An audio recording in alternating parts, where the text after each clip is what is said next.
חנוכה תשפ"ו.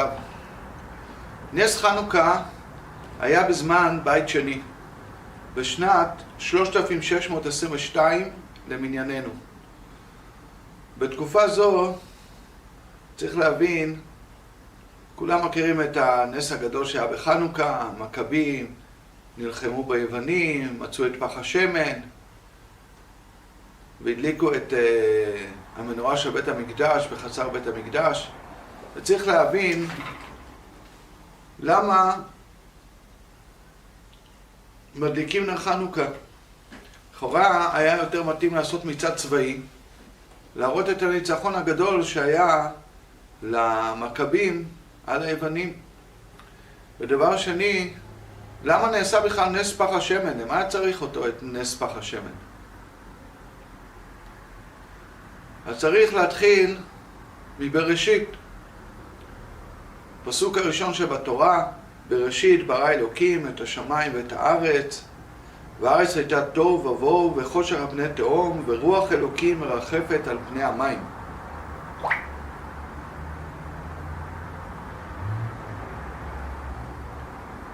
חז"ל לומדים, תוהו זו בבל, בוהו זו מדי, חושך זו יוון. זאת אומרת, חז"ל דרשו את המילים האלה, לפי דרשות שהיה להם, על המלכויות שעומדות לשלוט בעולם. אחת המלכויות זאת הייתה יוון. ליוון חז"ל קוראים חושך. מדוע היא נקראת חושך? אז חז"ל אומרים, זו יוון שהייתה אומרת, כתבו על קרן השור שאין לכם חלק באלוהי ישראל. על מלכות יוון בעצם נאמר שני דברים.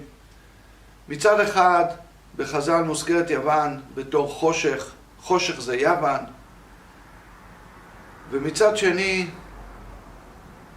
כתוב על יוון שיוון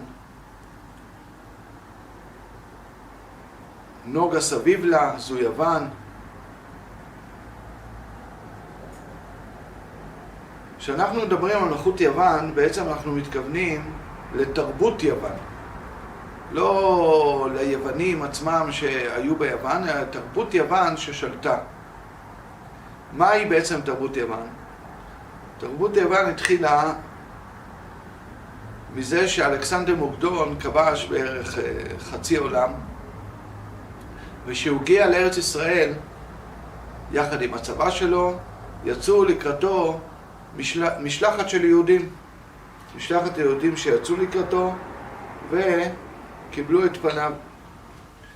והמשלחת הזאת עמד בראשה שמעון הצדיק. שמעון הצדיק היה הכהן הגדול באותה תקופה, והוא יצא לקראתו עם בגדי הכהן לקראת אלכסנדר מוקדון. מסופר שאלכסנדר מוקדון ראה את שמעון הצדיק, הוא קם ועמד לפניו. שאל אותו אחד המינים שהיה שם, מדוע אתה קם לפני היהודי הזה? מה מיוחד בו? אמר לו אלכסנדר מוקדון, דמותו אני רואה שאני יוצא למלחמה ומנצח. כך ענה אלכסנדר מוקדון לאותו מין ששאל אותו. והכוונה בדברים האלה, כן, התורה היא מתפרשת להרבה אופנים, אבל הכוונה בדברים האלה, אריסטו היה בעצם, איך אומרים, הרב של אלכסנדר מוקדון. אריסטו, הפילוסוף הידוע, הוא בעצם, התלמיד שלו היה אלכסנדר מוקדון. היוונים באותה תקופה הריצו מאוד את החוכמה. החוכמה הייתה ביניהם דבר מאוד נעלה, שהם הריצו אותו. רק כשאלכסנדר מוקדון ראה את שמעון הצדיק, שהוא בעצם התגלמות החוכמה, החוכמה האלוקית, היהודי החכם, אז אלכסנדר מוקדון קם לפניו, מרוב שהוא הריץ את החוכמה, וראה לפניו אדם כזה חכם, כזה אדור, אז שהוא קם לפניו ונעמד. דבר שני, היוונים רצו גם לתרגם את התורה ליוונית. תלמי המלך לקח יהודים וביקש מהם לתרגם את התורה ליוונית, לכאורה, מתוך כבוד והרצה לתורה, חכמה ולכל זה. גם כתוב על יוון אשר אין במום, אין במום זו יוון, ככה כתוב בזוהר הקדוש. נוגה סביב לה זו יוון. ביוון היו את כל הפילוסופים הגדולים. היה את סוקרטס, אריסטו, אפלטון. ועל סוקרטס נאמר, ככה כתוב בספר דברי הימים לישראל ולאומות, שם הוא כותב על אריסטו והשקפת עולמו, שהוא תפס את האלוקות תפיסה לא גשמית, והעמיד בישות עליונה השולטת בעולם. לפי כך ביקש לתאר בני דורו מן האלילות המגושמת ולעמידה על ייחוד האמת הדתית עם תבונה. זאת אומרת, באותה תקופה, העם היחיד שהאמין שיש ישות בעולם שברא את העולם, כוח עליון שברא את העולם, שזה הקדוש ברוך הוא, אבל אותם העמים באותה תקופה, אומות העולם, כולם היו עובדי אלילים, משתחווים לפסלים כל שלהם, לשמש, לירח, לכוכבים, כל מיני כוחות אחרים, ולא תפסו שיש איזו ישות שעומדת מעל הכל ומשגיחה על הכל ועושה את הכל. זאת הייתה אמונה באותה תקופה. וסוקרטס, שהיה אחד מגדולי הפילוסופים של יוון, והתעמק בחוכמה, הוא הבין בסופו של דבר שיש איזה כוח עליון שעומד מעל הכל. ואחרי הוא ניסה לבאר את אנשי דורו מהאמונה הרובכת שלהם לעבודת אלילים ופסלים ולכל הדברים שמסביב, ולהאמין בישות עליונה. כך על אפלטון כתוב, מושג היסודות של הפירוש האפלטונית היה אידאה. אידאה הכוונה צורה. אפלטון בחיפושו אחר האמת הגיע לכלל הכרה שעולם האמת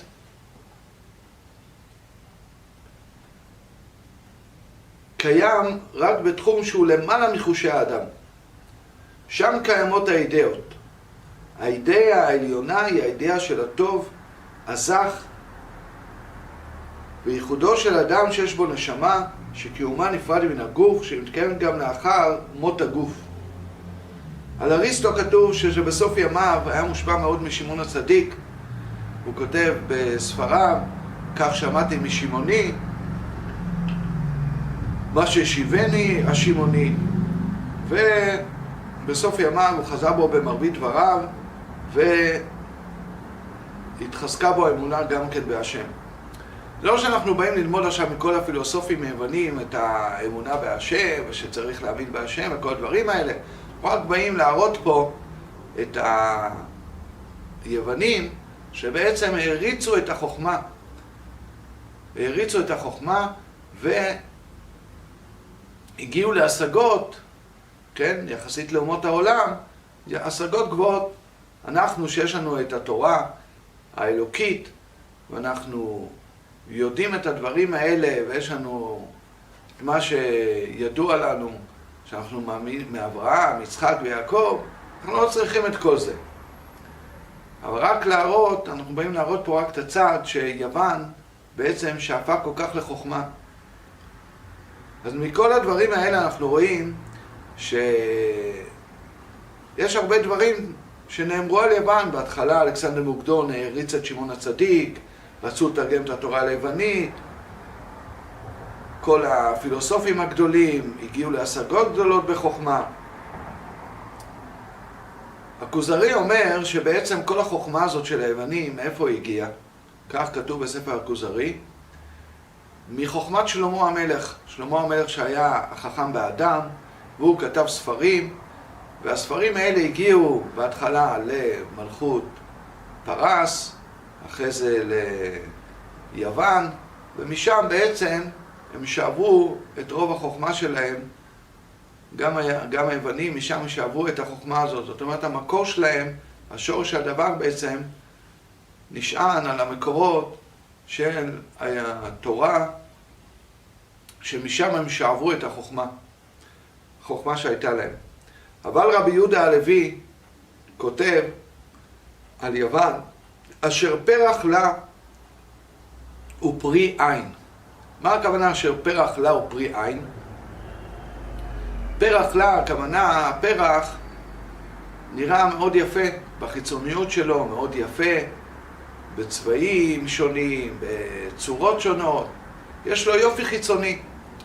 אבל מה שחסר לפרח זה את הפרי, את הפנימיות. לכן אמר רבי יהודה הלוי על יוון, שיוון פרח לה הוא פרי עין.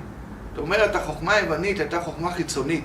היה חסר את הפנימיות האמיתית של החוכמה, שזה נמצא אך ורק בתורה הקדושה.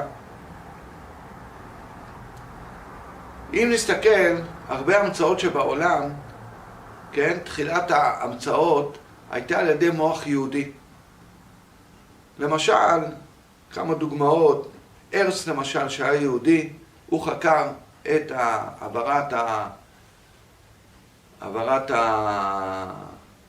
הקולות דרך גלים קוליים,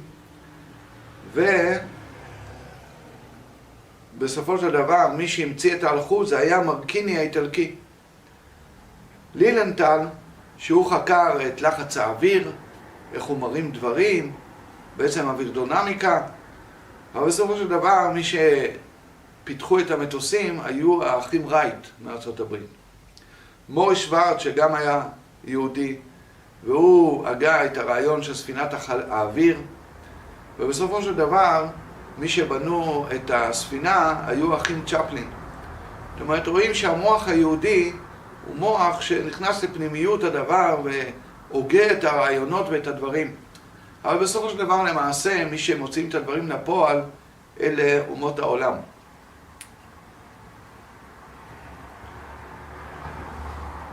מכל זה אנחנו רואים שיוון באמת העריצה את החוכמה, העריצה מאוד את החוכמה.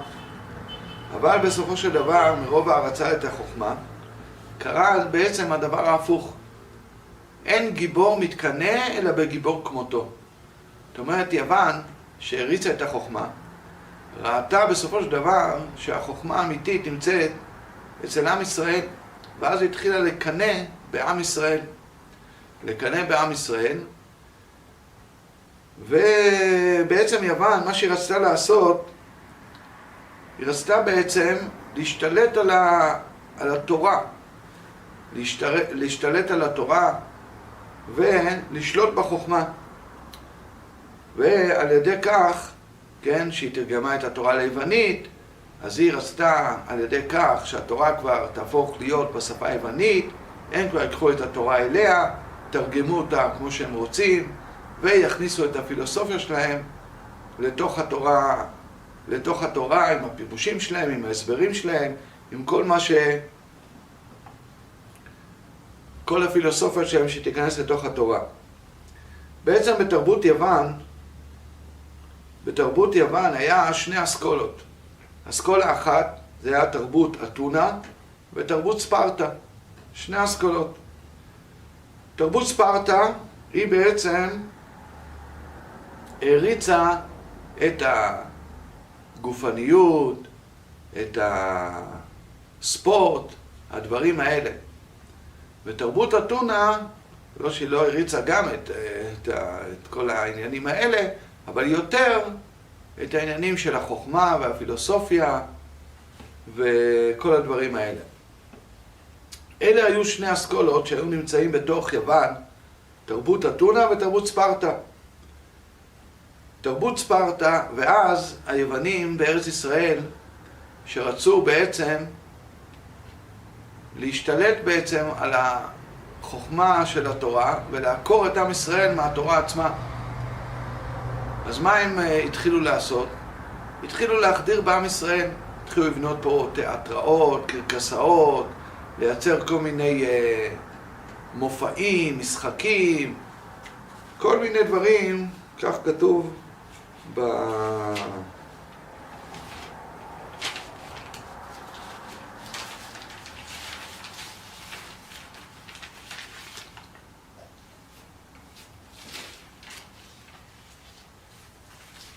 כן, שהם הקימו בתי תיאטראות וקרקסאות בירושלים, כמובא בספר החשמונאי, שהיה מתייוון בשם יזון, שביקש מהמלך אנטיוכוס לקיים בתי משחק בירושלים.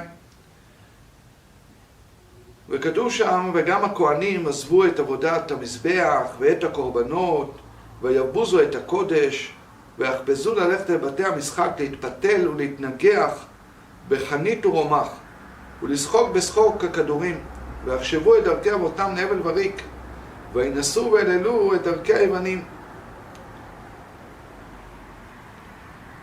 אז המתייוונים שהיו בארץ ישראל בעצם נמשכו אחרי התרבות הזאת של יוון, נמשכו אחרי תרבות הספורט, אחרי כל הקרקסאות והתיאטראות והמשחקים שהם יצרו להם שם, וככה הם בעצם הלכו אחרי התרבות הזאת של היוונים. זה היה דרך אחת שתרבות יוון חדרה לתוך בית ישראל על ידי הדברים האלה. ספורט שלעצמו הוא לא דבר רע. ברגע שהאדם מנצל את הספורט כדי לשמור על בריאות גופו, כדי שיהיה לו גוף חזק ובריא, אין עם זה שום בעיה, אדרבה, זה לתועלת. אבל ברגע שבן אדם הופך את זה לפולחן אישי, את תרבות הגוף, אז זה הופך להיות לקלקול. אצל היוונים זה היה תרבות הגוף. תרבות הגוף זה היה פולחן של הגוף. זה היה העיקר אצלהם. וככה הם ניסו למשוך את עם ישראל אחרי הדבר הזה. המישור השני, שזה היה תרבות יוון, תרבות אתונה. אז היוונים אמרנו, רצו לתרגם את התורה ליוונית. לכאורה שזה מעשה תרבותי, לקחת את התורה, לתרגם אותה לשפה יוונית, שכולם יוכלו לקרוא אותה ולהבין אותה. לכאורה מה הבעיה עם זה? אבל חז"ל אומרים לנו שברגע שהיוונים, תלמי המלך, לקח 5 זקנים שיכתבו לו את התורה ביוונית, אומרים חז"ל, היה אותו היום קשה לישראל כיום שעשו בו את העגל. ב8 בטבת נכתבה התורה היוונית בימי תלמי המלך, וחושך בא לעולם 3 ימים. זאת אומרת, על ידי כתיבת התורה נהיה חושך בעולם. מה כל כך גרוע היה בכתיבת התורה? לכאורה אמרנו שזה מעשה די טוב. אלא מה שעמד מאחורי היוונים שתרגמו את התורה, הרצון שלהם היה בעצם זה לקחת את התורה, לתרגם אותה ליוונית ולהשתלט בעצם על חוכמת התורה. והם אחרי זה ייקחו את התורה, יפרשו את הפירושים שלהם בתורה, יסבירו את ההסברים שלהם בתוך התורה. ועל ידי כך בעצם יהפכו את החוכמה של התורה לפילוסופיה שלהם. יעשו מזה תורה חדשה לגמרי. בכך הם יעקרו את החוכמה האלוקית שכתובה גם בכתב וגם שבעל פה, גם פירושי התורה.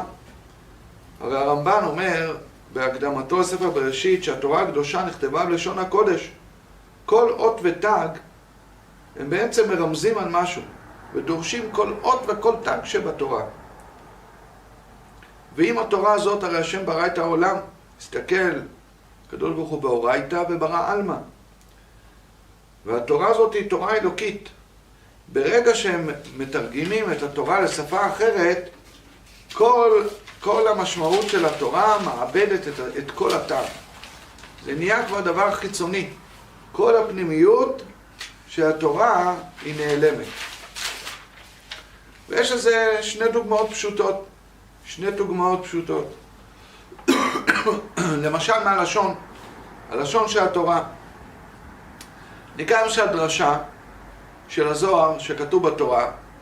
המילה אמת מורכבת מ3 אותיות. האות א', האות הראשונה שבאלף ב', האות מ', האות האמצעית שבאלף ב', והאות ת' שהיא האות האחרונה של האלף ב'. אומרים חז"ל שהאות א' במילה אמת וצריך לדעת שהמילה אמת מרמזת על הקדוש ברוך הוא. הקדוש ברוך הוא אמת, חותמו אמת. לומדים מזה חז"ל, א', זה האות הראשונה, והיא מלמדת שהשם הלך עוד לפני בריאת העולם. לפני בריאת העולם כבר השם הלך בעולם, וזה מלמד על העבר. המם מלמדת שהשם שולט ומנהיג בעולם כעת, בהווה, בכל רגע. התף, שהיא האות האחרונה, שהשם גם יישאר אחרון לאחר שהעולם יגיע לתיקונו. דרשה כזאת, אפשר לדרוש אותה רק בלשון הקודש. ברגע שמתרגמים את התורה לשפה אחרת, לשפה זרה, הכל מאבד ממשמעותו. כי הרי כל הדרשה בנויה על זה שהאלף בית של התורה, א' היא האות הראשונה, המם האמצעית, התף האחרונה, בלשון זרה, לעולם זה לא יקרה דבר כזה. כי האותיות בלשון הקודש זה לא רק פונט, זה כלי בריאה. ולשון הקודש אומנת בתוכה את כל הסוד והמשמעות, קשר ישיר בין המילה, הצירוף של האותיות, לבין המהות שזה האמת, הפנימיות של התורה. וזה אי אפשר להשיג רק בלשון הקודש. עוד דרשה שאפשר לראות, כתוב בתורה לא תקרבו לגלות ערווה. בספר ויקרא כתוב בתורה לא תקרבו, אבל יש מילים שכתובות בתורה שיש להם כתיב ויש להם קריא. אז כתוב בתורה לא תקרבו, תקרב, אבל קוראים את זה תקרבו, עם י' בין התף לקוף, תקרבו. כך קוראים את התורה, כך זה כתוב, כך קיבלנו במסורת שככה קוראים את זה, לא תקרבו, אלא תקרבו.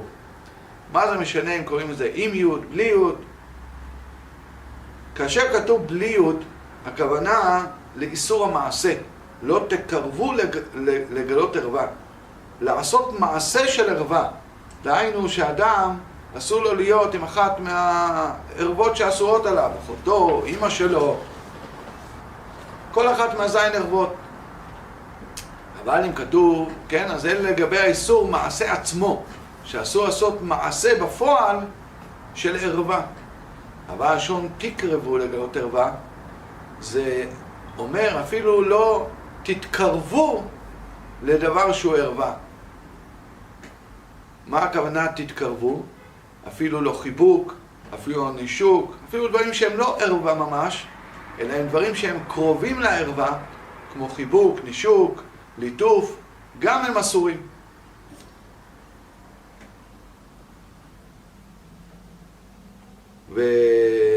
וברור שלפי הדרשה הזאת, כן, בשום שפה אחרת אי אפשר להחסיר אות אחת מהשפה, ועל ידי השמטה של אות אחת, שזה בעצם שינוי מיקרוסקופי, להחסיר את האות י', את האות הקטנה הזאת, שמדבר כזה ידרשו דרשה כל כך חשובה ועיקרית לעם היהודי ששומע קדושתו וטהרתו. רק בלשון הקודש אפשר לדרוש דרשות כאלה. ולכן, ברגע שהיוונים מתרגמים את התורה ליוונית, בעצם כל התורה מאבדת את הטעם שלה, את כל הפנימיות שלה. נשאר, כמו שאמר רבי יהודה הלוי, יוון פרח לה ופרי עין. מבחוץ היא נראית יפה, סיפורים יפים שבתורה, אבל את הפנימיות של התורה, את האמת של התורה, זה נעלם. מתפוגג ברגע שמתרגמים את זה ללשון זרה.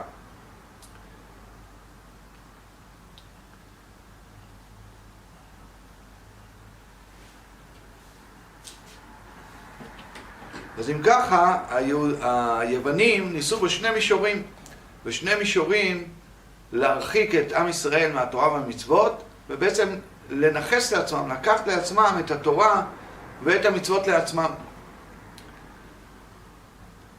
ובעם ישראל לאט לאט, בעקבות כל המעשים האלה שהיוונים עשו, תרגמו את התורה ליוונית, והכניסו את כל התיאטראות, המשחקים, הרבה נמשכו אחריהם והתקרבו אליהם, לצערנו הגדול.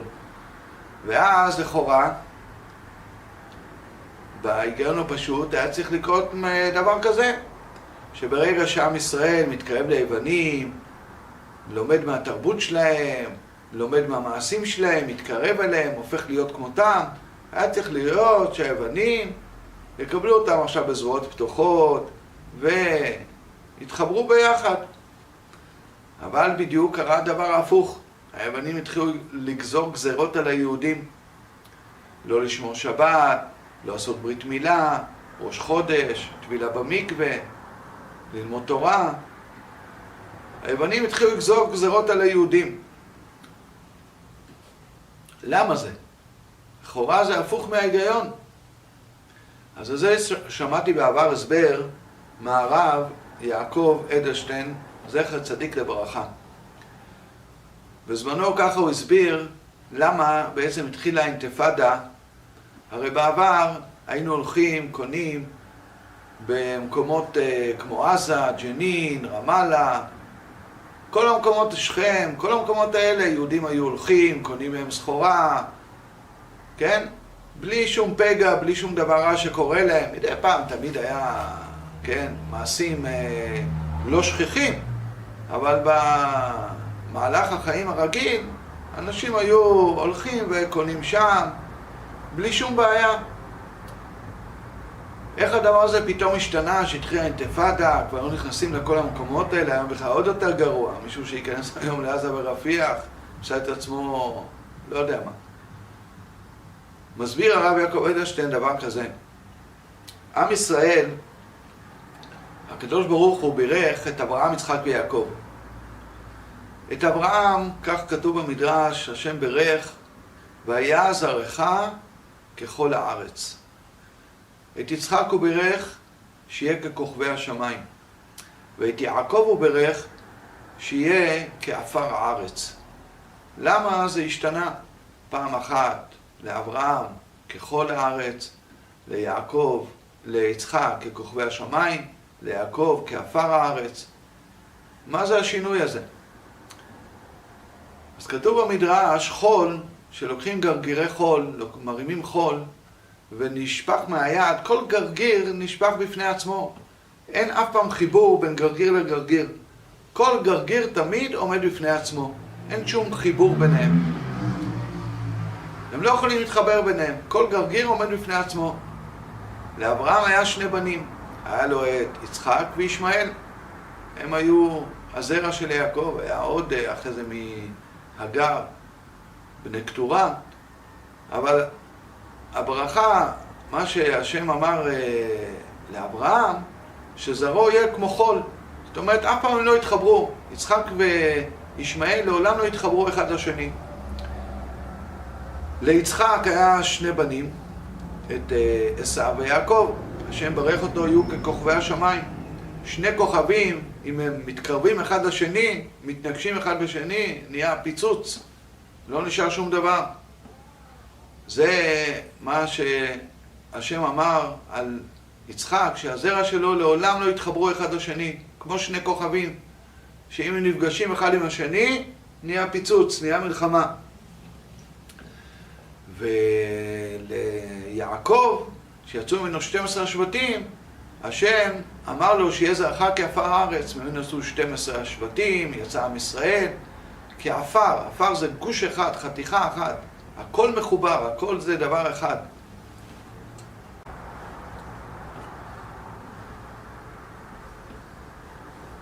יעקב זה הכל דבר אחד, עפר. ואם ככה מסביר הרב יעקב אדלשטיין, בעם ישראל השם שתל כדי להציע את עם ישראל, כדי שלא יטמע בעמים ויתערבב בתוך העמים. הרי זה נס גלוי שעם ישראל, העם היחיד שנשאר בהיסטוריה העולמית, עם יחיד מכל העמים, עם המנהגים שלו, עם התורה שלו, עם המצוות שלו, שונה, לא התערבב בתוך העמים, לא נטמע בתוך העמים, לא נעלם מתוך העמים. הרבה עמים היו שנעלמו לגמרי, אבל עם ישראל נשאר לאורך כל התקופה. יש מנגנון בגנטיקה, מנגנון הישרדות של העם היהודי. שהמנגנון הזה, השם ברא בתוך העם היהודי, שברגע שהוא מנסה להתחבר לאומות העולם, קורה בדיוק הדבר ההפוך. במקום שהם יאהבו אותו, ישנאו אותו. כמו שכתוב בתהילים, הפך ליבם לשנוא עמו, להתנכל לעבדיו. שעם ישראל התקרב, בתהילים זה מדובר על המצרים, עם ישראל התקרב לתרבות המצרית, זה התקרב אליהם, להיות כמותם. מה קרה? המצרים התחילו לשנות אותו. ואז התחילו כל הגזרות, העבודות, הפרך שהם עבדו שם.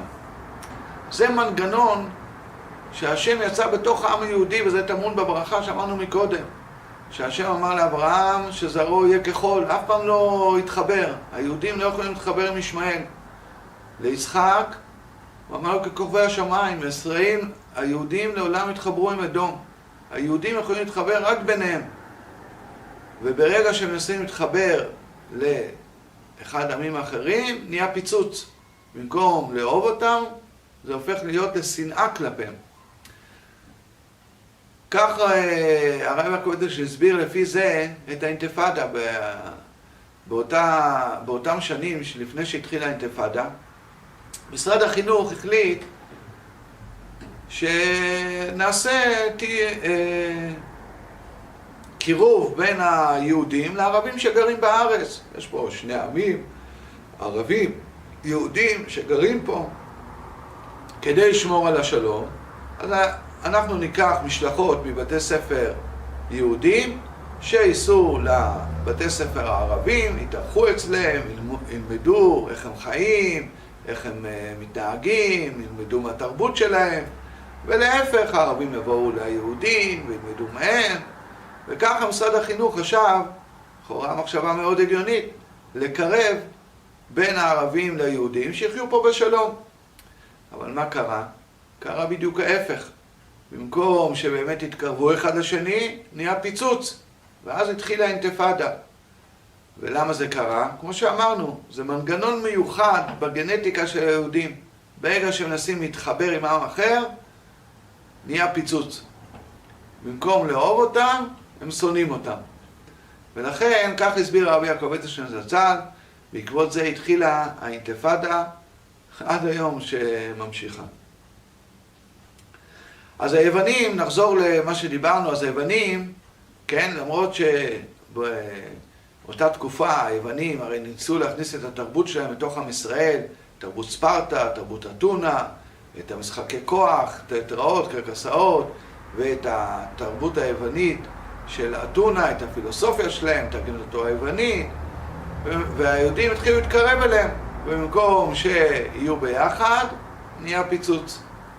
והפיצוץ הזה גרם שהיוונים התחילו לגזור גזרות על היהודים לגבי המצוות, התורה, המילה, ואז היהודים התחילו למסור נפש על התורה.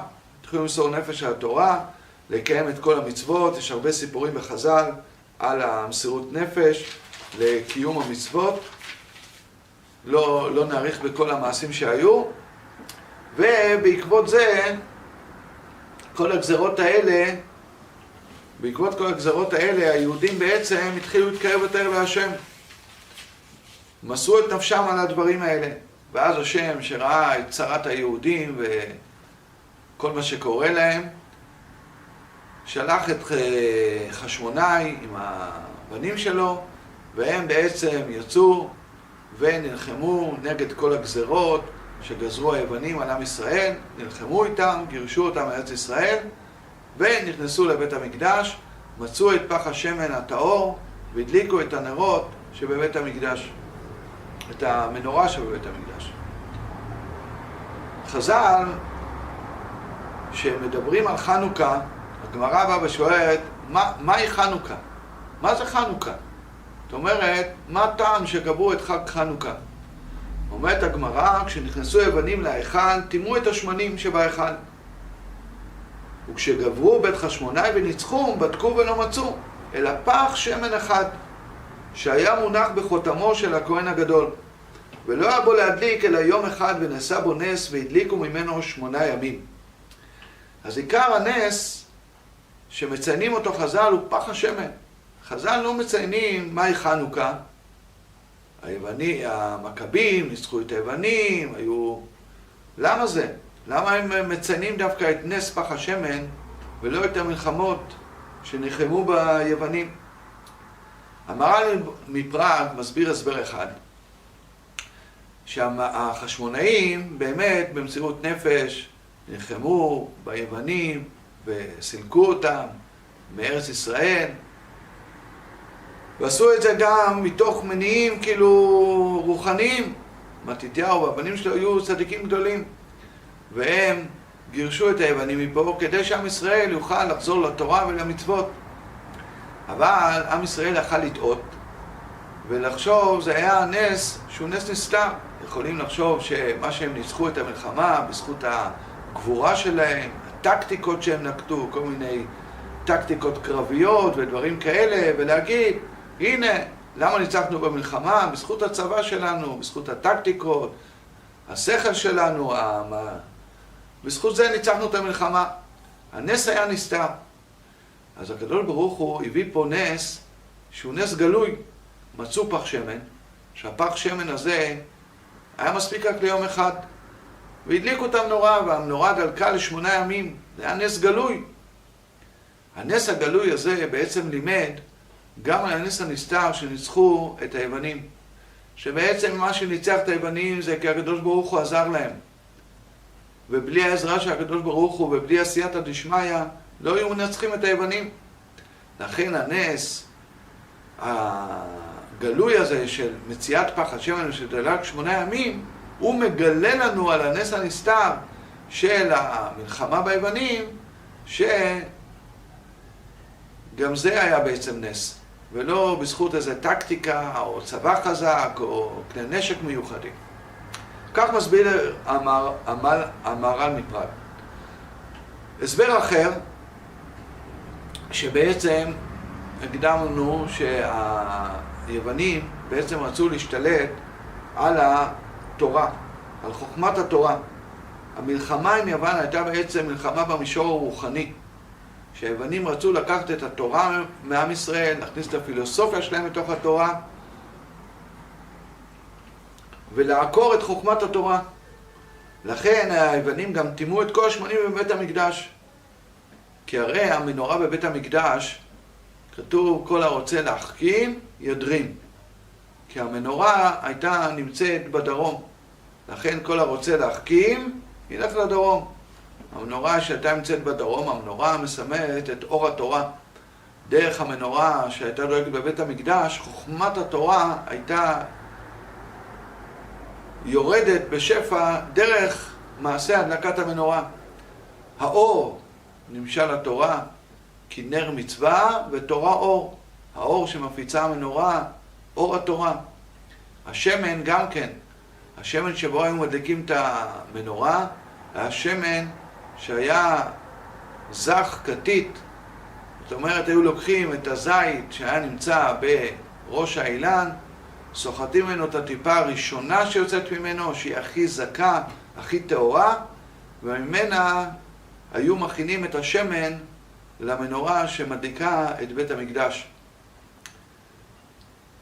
אז הדברים האלה מראים בעצם על החוכמה, המנורה, השמן, האור. כן? גם בקהלת כתוב, וראיתי אני שיש יתרון לחוכמה מן הסכלות. כמו מה? כיתרון האור מן החושך. כמו היתרון של אור על החושך, ככה היתרון של החוכמה על הסכלות. רואים שהאור מסמן על החוכמה. ואם ככה היוונים, הם ניסו לעקור מעם ישראל את התורה. לקח מהם את החוכמה. תרבות יוון, אמרנו, חושך בא לעולם. תרבות יוון בעצם היא חושך. היא באה להחשיך את אור התורה. לכן הם גם טימאו את השמנים. ונס פח השמן שהדליקו בו את המנורה, הוא בעצם סמל לתורה, לחוכמה האלוקית.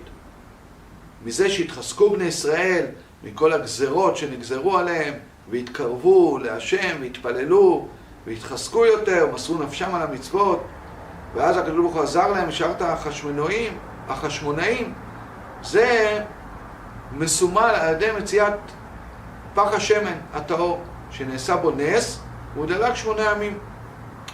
ולכן היום אנחנו מדליקים את נרות החנוכה, כי צריך לשמור על השמן.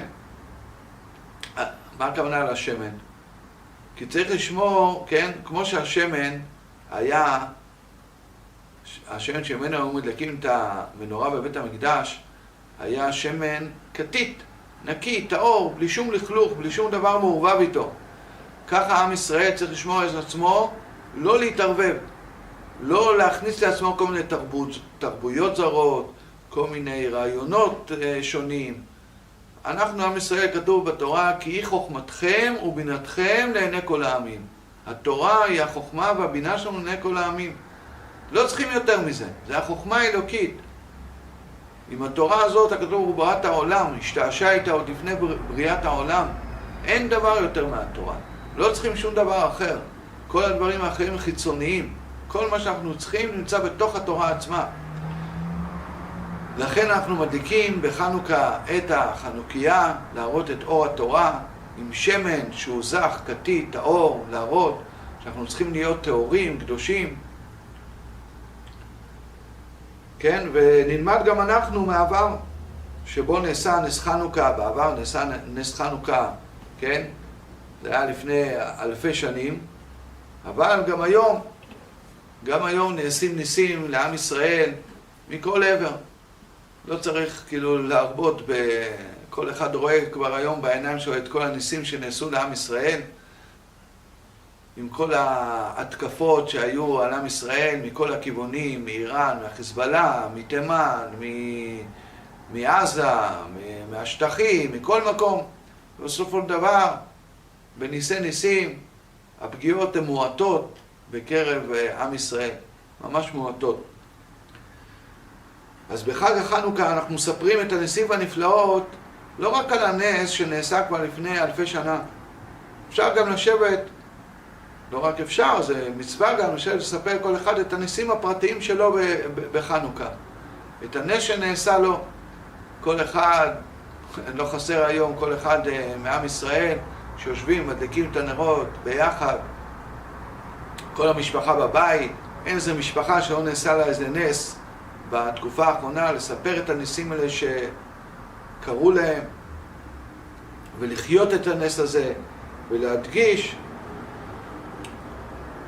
אנחנו צריכים להדגיש עצמנו, לשמוע עצמנו בימים האלה, לדעת שאנחנו בעצם צריכים להיות כמו החשמונאים, לשמור על עצמנו טהורים, בלי שום השפעות זרות של כל מיני תרבויות מערביות, או כל מיני ניסיונות למצוא כל מיני, כן? אל תנסה לחפש כל מיני מציאות אצל אומות העולם. יש לך את התורה, בתורה יש את הכל, אל תחפש מציאות.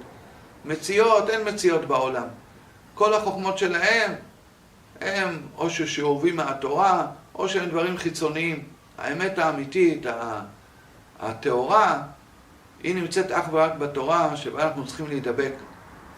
אז בעזרת השם שיהיה לנו חנוכה שמח, שנדבק בתורה, במצוות, במעשים טובים, ונזכה לראות את אור התורה ולביאת גואל במהרה בימינו, נזכה לעלות לבית המקדש, שידליקו שם את המנורה, בעזרת השם.